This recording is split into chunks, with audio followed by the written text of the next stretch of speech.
Author, comedian, and speaker Susan Stewart here. Today I'm at the city of Richmond Hill. Actually, I'm at the beautiful Richmond Hill Center for the Performing Arts. This is an annual event and they have invited me here today to give my talk about seeing the lighter side of times of adversity and uncertainty. I mean, let's admit it.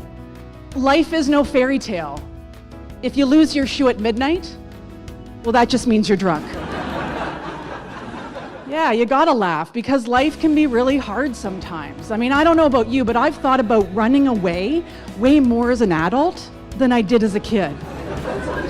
Now, speaking of which, remember when you were a kid and you and your friends were jumping up and down on a trampoline and then you'd fall, but your friends would keep jumping up and down so you couldn't get back up?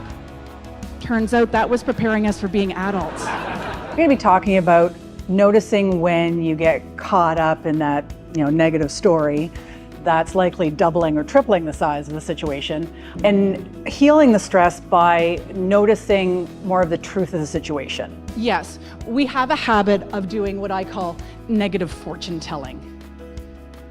We get out our crystal ball and we predict that worst case scenario. To clarify, when someone's negative fortune telling, they'll say something like, "I know exactly how this is gonna go and it ain't gonna be pretty." I don't know if that sounded familiar. Or they'll say something like, "That will be a total nightmare." I don't know if that rings any bells. Oh, and the most popular one, "We're screwed." Now, those statements, they're not true. They're more like negative hunches. Anytime you talk about the future with any amount of certainty, that's a big sign that you're telling a story. It's all made up.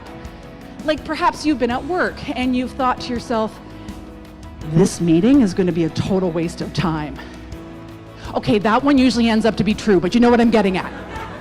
I think there's something funny about everything, even the really tough stuff. I strongly believe there's room and a necessity To laugh at the hard things in life. When we see the humor in our struggles, that helps us to move through them and get to the other side. you're always free to focus on what's funny about a situation rather than the negative. And the thing is, I do think there's something funny about everything, even the really tough stuff. I'm no stranger to stress, and I know how it can affect our mental health.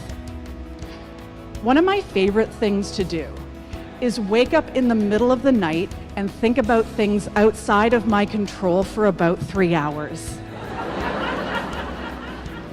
When I see my therapist wearing a new piece of jewelry, I'm like, "Oh, look at my overthinking got for you. So pretty, you're welcome." I'm really open about my mental health journey because it helps people to feel less alone with their struggles. My mental health journey has been a very long one, and in 2023, the road got very bumpy. That spring, I fell into a clinical depression. And I suffered a really high level of anxiety, like we're talking insomnia and panic attacks. My material is pretty relatable. Often someone will come up to me after a keynote and say, "Do you live in my head?" Whenever I think to myself, what could possibly go wrong? My anxiety says, "I'm so glad you asked." My talk involves a lot of stand-up comedy. I think it's powerful to get people together and have them laughing at the hard things in life. Laughter releases tension.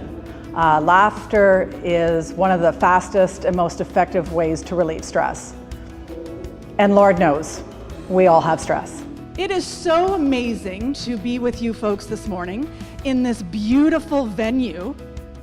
I feel like I'm taping a Netflix special. Oh, I'd love to have a Netflix special. And right now, I think it would be perfect timing because from the looks of it, we need a new Ellen.